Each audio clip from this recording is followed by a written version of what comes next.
Со мене во студиото е господинот Зафирчо Панчев, началник на сектор за криминалистички истраги во организиран криминал во МВР. Добро утро, господин Панчев. Ја замолив да ми стават на располагање некого од МВР вчера, па тоа ве посочија вас и така, за да поразговараме малку за оваа, би рекол, една необична операција која што завчера се случуваше во затворот Идризово, а тоа е еден масивен претрес, негде околу 25 ќели се претресува на еден необичен начин. Јас барем не памтам дека тоа го правило МВР во Идризово. Ајде малку околу оваа правнава рамка за тоа како се поставени работите, бидејќи колку што ми е мене познато, МВР нема надлежност за затворите, туку е тоа затворската полиција. Како се случи вие да интервенирате таму? Првен добро утро сите гледачи на утренски брифинг. Министерството за внатрешни работи точно е дека нема надлежност самостојно да влезе во затворскиот систем, во затворските установи. Пред се тоа е уредено со законската легислатива во Република Северна Македонија. Каде што управата за извршување на санкции е исклучиво надлежен државен орган кој што е задолжен да го одржува редот, дисциплината и однесувањето на осудените лица за време на издржување на казната затвор или додека им е определен притвор. Значи ли тоа дека на нивен повик вие реагиравте во Идризово? Да, управата за извршување на санкции и Министерството за внатрешни работи имаат подпишано меморандум за соработка. Тој меморандум е подпишан во 2021 година. Само да кажеме, управата е под надлежност Министерство за правда. МВР се разбира, вашите сили се под МВР. Така што се работи за две различни министерства со различни надлежности.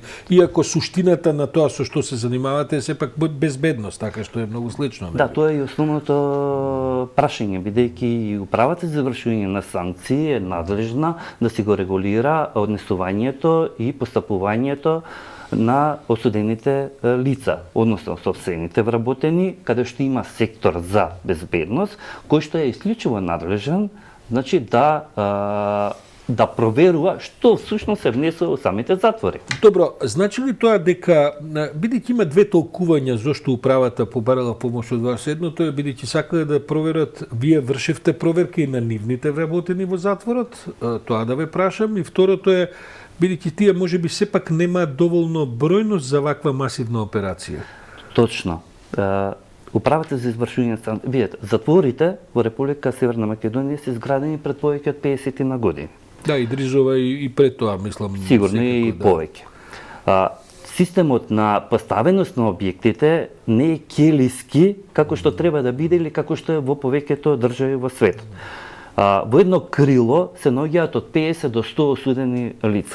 Само да појаснам, таму се седи по ќели, но кога ќе се отворат, се отвараат сите. Мислам... Не се ни затвараат тие ќели. Да, сакам да кажем, не се ни затвараат. Значи нема една по една ќелија да може не може, па тоа е причината зашто е подпишан тој меморандум за соработка, каде што меѓу другите начини на соработка и пружење на асистенција, побарање на управата за извршување на санкции, завршење на претреси, каде што Министерството за внатрешни работи ќе асистира на управата за извршување на санкции во вршењето на претресите во затвор. Тоа се прави и побарање на јавен обвинител, таков е редот, претпоставувам, вие таму можете да дојдете. Друга надлежност е кога јавен обвинител бара од судија за преходна поставка да издаде наредба за вршење на претрес. Врз основа на основани сомневања таму има некакви... Да. Добро, господин Зафричо, да ја расчистиме колку толку оваа правна рамка. Одите 25 ќели претресени, 100 луѓе велите, можеби повеќе, 50, како беше, 55 нелегални телефони, добро, ајде, тоа ми е јасно, телефоните се веќе средство, малку е законот и од некои други времења, денеска не може се живее без телефони, но 20-30 ножеви, други ладни оружја и така натаму. Мислам, приличен загрижувачки број на недозволени работи.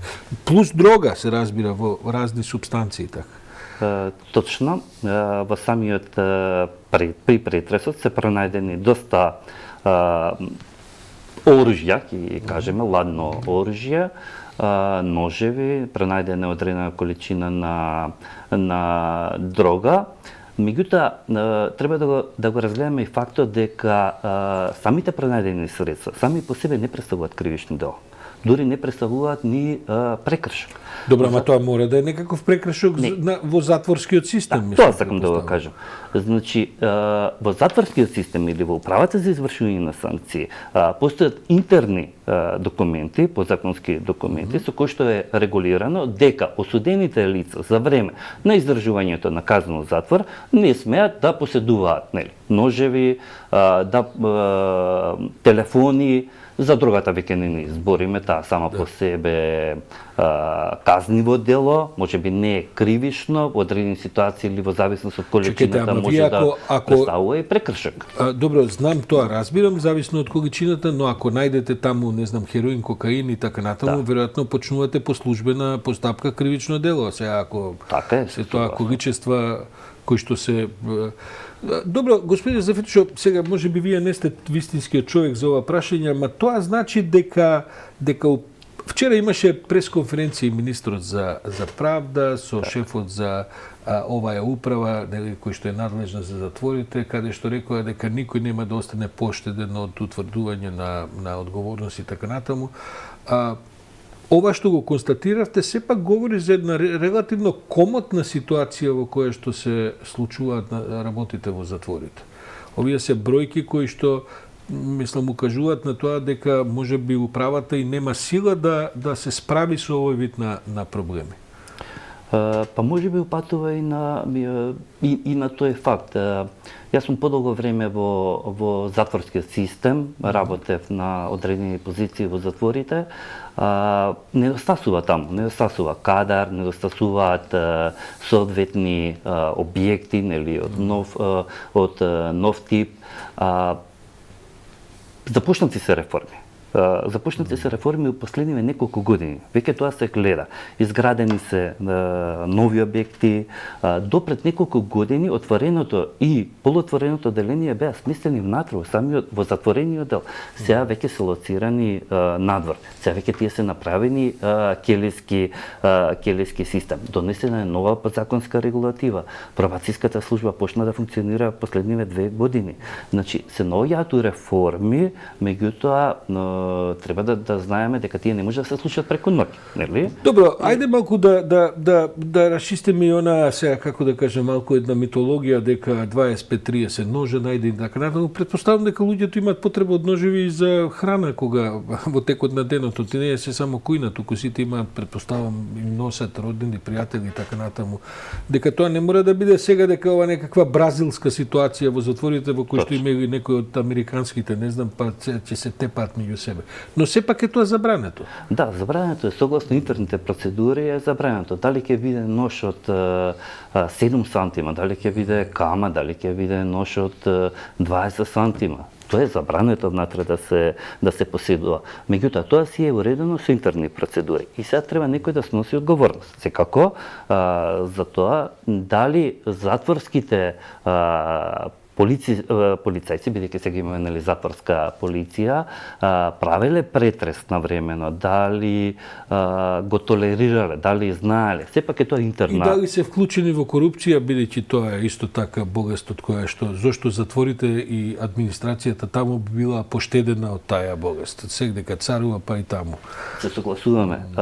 Пазете, треба да го земеме предвид и фактот дека корупцијата многу тешко се докажува надвор, а не па во тој затворен систем. Мислам, тоа е ептен затворен систем во кој што полицијата нема можности да влезе тек така како што може. Ние многу тешко можеме да докажеме кривишно дело, бидејќи во корупцијата двајцата имаме корис. Има една идеја дека треба всушност да се менува законот, дека оној што нуди треба да се ослободи од вина, бидејќи на тој начин се блокира можноста да се открие всушност корупцијата. И тој што нуди кривично одговара и тој што прима.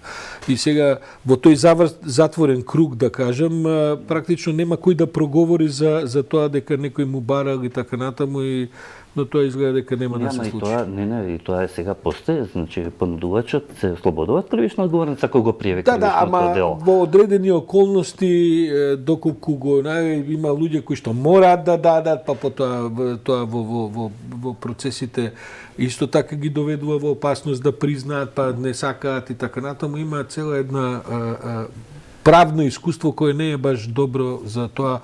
Впрочем, толку и ни се открива тој вид на кривични дела и самите велите дека на крајот тоа станува се за затворени врати. Господин Завричо, да ве прашам, да ве искористам за крај, додека сте тука, бидејќи сте начелник на сектор за криминалистички истраги. Расте ли криминалот, опаѓа ли криминалот, доаѓаат летни денови? Општеството има се повеќе очајници, се поголема нервоза, се повеќе луѓе кои што се на работат разни видови на екзистенција и претпоставувам дека некои од тие луѓе и не би се впуштале во некои работи, но таква им е ситуацијата. Растат ли бројките? Така, ја можам да зборувам за организираниот криминал, бидејќи подолго време работам во таа организациона единица. Можеме да се пофалиме со многу подобри бројки на откриен криминал за разлика од преходните неколку години. Само пред некој ден ние запленивме 16.000 стабла на марихуана, фативме 1 тон исто така марихуана, имаме повеќе случаи на корупција откриени, имаме и во тек кои што ги Слушам дека црногорската ни полиција која во пратка со пилешко месо наменета за Македонија 50 на кила кокаин вчера запленила негде. Вие ги следите тие работи, сте во системот на Интерпол, претпоставам дека истрагите и тука се водат. Да, нас многу не интересира и обкружувањето. Еве како и во интерес на војната во Украина, можеме тоа да го потенцирам баш, патиштата на илегалниот транспорт на дрогата и на оружјето е променет со војната во Украина. И од тие анализи, ова што вие го кажувате, баш и од Црна Гора, го кажуваат дека патиштата од Турција и од преку Црното море се променети и се тргнати на ке Балканот. И во овој период се очекува големен транзит на такви. Македонија нема да биде земја на потекло, меѓутоа ќе биде доста транзитна држава каде што ќе иде нелегалното дроги, а исто така и нелегално оружје, ако во помала количина. Така да ние се спремаме, ги анализираме, ги следиме состојбите и препораките и од Европол, од Евроджаст, од Фронтекс. Идеја е тука, ако смеам да кажам, американците сепак на крајот на врвот на таа пирамида. Се согласувам, меѓутоа ги следиме и соседните држави. И во таа насока се престоруваме спрема последните анализи и ги засилуваме нашите активности. Зафирчо Панчев, началник на сектор за криминалистички истраги во организиран криминал во МВР, ви благодарам за ова утринско гостување. Мислам дека ќе биде значајно за оваа сепак една релативно необична операција која се случи завчера во затворот Идризово.